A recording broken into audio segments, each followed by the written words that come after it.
Sabe qual é um console que ainda está extremamente aproveitável? O Nintendo DS. E aí pessoal, beleza? Como vocês sabem, acho que dá pra ver aqui no vídeo, aqui no cantinho lá, né?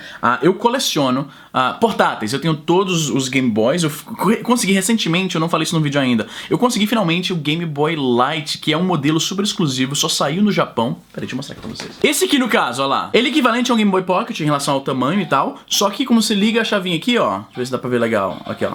Tá vendo? Ele acende uma luz. Então esse Game Boy só saiu no Japão, foi muito difícil de encontrar, finalmente eu consegui adicionar à minha coleção. Como eu tava falando, o Nintendo DS, ele foi lançado aqui em 2005, se não me falha a memória, 2004 ou 2005. Eu tenho o primeiro Game Boy, o primeiro Nintendo DS, que chamavam de FAT entre os colecionadores, os gamers. Era assim que distinguiam quando saiu o DS Lite alguns anos depois. O original seria o FAT, porque ele era maior, mais grosso, e esse aqui, o DS Lite, que era o primeiro redesign que fizeram do console, que pra mim, na minha opinião, até hoje, eu acho que o design dele se manteve muito bem, ele é um console muito bonito. Ele meio que foi no mesmo paradigma, digamos, doutrina de design do Game Boy SP, que tinha essa tela, esse mecanismo, estilo de celulares da época, lembra os celulares flip? Era bem similar a esse tipo de design. O SP é um dos meus portáteis da Nintendo favoritos, não é à toa que eu tenho dois. Eu tenho esse aqui, que é o AGS 101, que é o modelo que tem uma tela que brilha um pouco mais clara, né?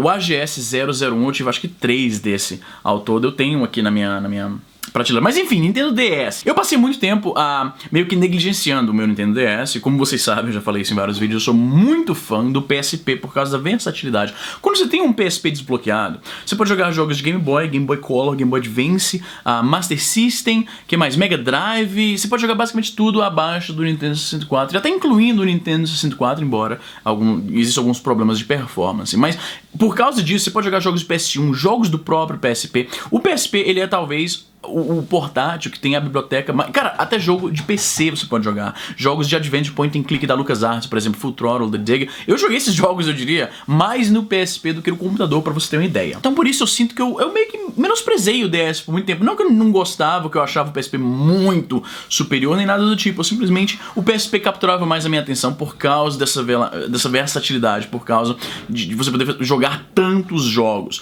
Só que o DS, ele realmente não fica atrás. Ele é um console. Primeiro, visualmente, ele é o DS Lite, esse primeiro redesign. No caso, o DS Lite, que foi esse primeiro redesign, né? Ele tem essa questão da tela que fecha, então a tela tá sempre protegida. Isso é foda. Eu tenho um PSP Go, né, que foi um dos redesigns do PSP. E embora eu tenha sido mais cuidadoso com o meu PSP original, o meu PSP Go tá com um arranhado sinistro, bem assim no topo. Até escrevi um texto no meu site, vou colocar aqui embaixo a descrição do dia que eu descobri que tava com esse arranhão. Quando você descobre o arranhão na tela de um aparelho desses, é uma dor na alma, porque inicialmente você pensa que é um fio de cabelo, parece um fio de cabelo. Se você colocar um fio de cabelo em cima de uma tela de LCD, ele produz umas certas distorções ópticas que faz parecer um arranhão. Então você tenta tirar o cabelo da tela e você percebe que não é cabelo nenhum, então dá um peso na alma nesse momento. O caso do design do DS Lite, por ter esse design que eles chamam de clamshell, né, que é, como eu falei, similar aos celulares flips, você protege a tela, você coloca ele no bolso, então ele talvez arranhe aqui essa parte aqui de fora, né, mas quem se importa? O problema é a tela, arranhar a tela, né?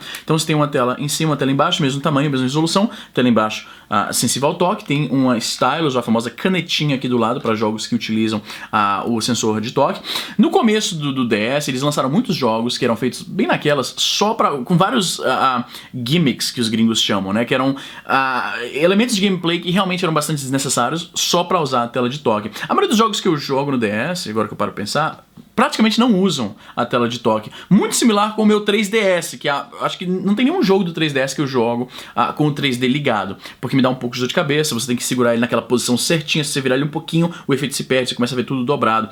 Então, o DS, por mais que essa tela sensível ao toque seja interessante, eu acabei usando bem pouco. Eu imagino que você que tem um DS também usou bastante pouco. A biblioteca do DS, embora a do PSP tenha me fisgado mais porque era tão extensa, você podia jogar emuladores, jogo de PC e tudo mais, a biblioteca do DS não fica atrás. Tem tanto jogo excelente no DS que é fácil de recomendar o DS, por mais que seja um console de uma geração passada, ainda hoje. Porque tem jogos excelentíssimos. Por exemplo, eu tô jogando no momento Advance Wars Dual Strike. Inclusive, é curioso porque os jogos do DS, eu já mencionei isso, da primeira geração de jogos DS, eles tentavam colocar as siglas D e as iniciais DS DS na sigla por motivos arbitrários. Então você tem o Advance Wars, Dual Strike, o Castlevania, que eu tô jogando também, chama Duel of Sorrow, que também é DS, um jogo do Dig Dug chamava Digging Strike, novamente DS, era mais uma dessas, eles queriam fazer algum tipo de branding no nome do jogo que conectasse ao console. Então, como eu falei, Advance Wars, tem 2 jogos do Advance Wars pro DS que eu adoro, o segundo, que é o Days of Ruin, eu acho, agora eu esqueci. Ele foi muito criticado na época porque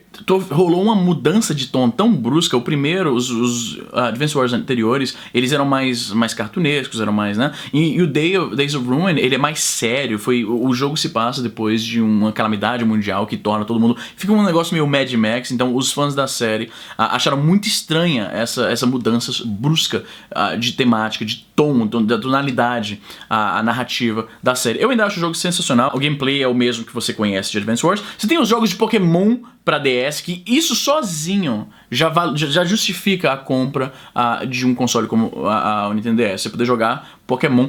Outra coisa que eu devia ter mencionado também, que eu não mencionei, é que você pode jogar jogos DS no slot aqui de cima, e aqui embaixo você pode jogar jogos de Game Boy Advance. Então a biblioteca do DS é bem grande. A única deficiência que eu diria do modelo DS Lite é que, como ele é menor ele é menor e mais fino, a entrada aqui de jogo de Game Boy Advance, ele fica, quando você coloca um cartucho de Game Boy Advance, ele fica assim um pouquinho pra fora.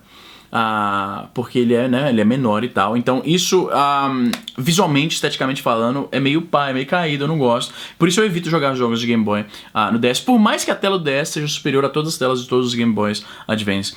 Então tem isso. Esqueci de mencionar que também, em relação de métodos de input, né, você tem a tela de toque, você tem um microfone também, que foi novamente subutilizado no DS. Era bacana usar pra falar Objection no Phoenix Wright, que é um jogo, pra quem não conhece, Phoenix Wright é uma série pro DS de meio que um simulador um pouco cartunesco de jogo de advogado. Você é um advogado, você tem que achar as pistas e questionar a sua testemunha e achar as incongruências no que a pessoa tá falando. Hoje em dia você pode jogar esse jogo no iPhone, acho que tem pra Android também, mas ele saiu originalmente, eu joguei originalmente no Nintendo DS. What do you want?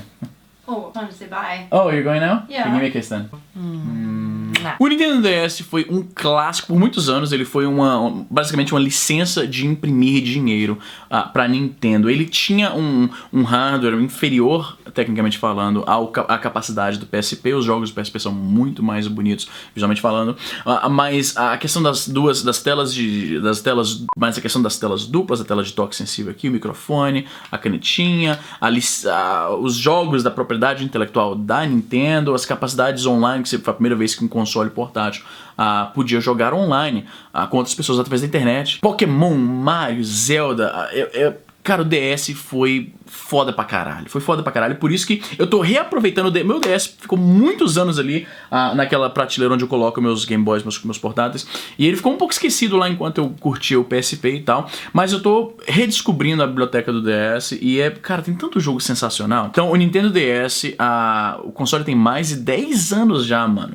E ele tá... Cara, o próprio design do console tá bem... Se manteve muito bem. Esse é o Nintendo DS, mais de 10 anos depois, ainda está extremamente aproveitável, e é isso que eu tô trazendo no meu bolso hoje em dia quando eu saio, quando eu vou trabalhar, quando eu vou pra algum lugar, porque ele tem um tipo de gameplay mais casual. Isso era o que diferenciava do PSP, que era um pouco mais hardcore, jogos mais similares ao que você jogava nos consoles de mesa. O DS, ele seguia essa filosofia da Nintendo, que eles estenderam ao Wii, que eram jogos mais casuais, alguns com uma pegada um pouco mais infanto-juvenil, digamos assim, mas que é perfeito pra você tirar do bolso, jogar rapidinho no ônibus, fechar, coloca no bolso de novo, não tem que se preocupar com a tela arranhar, né? Você pode ter suas chaves, sua moeda no bolso e não vai causar dano na tela. Então é isso, esse é o Nintendo DS. Se você teve o Nintendo DS, coloque embaixo quais são os seus jogos favoritos, quais são os prós e os contras, na sua opinião, em relação ao Nintendo DS. Valeu? E é isso aí, gente. Até a próxima.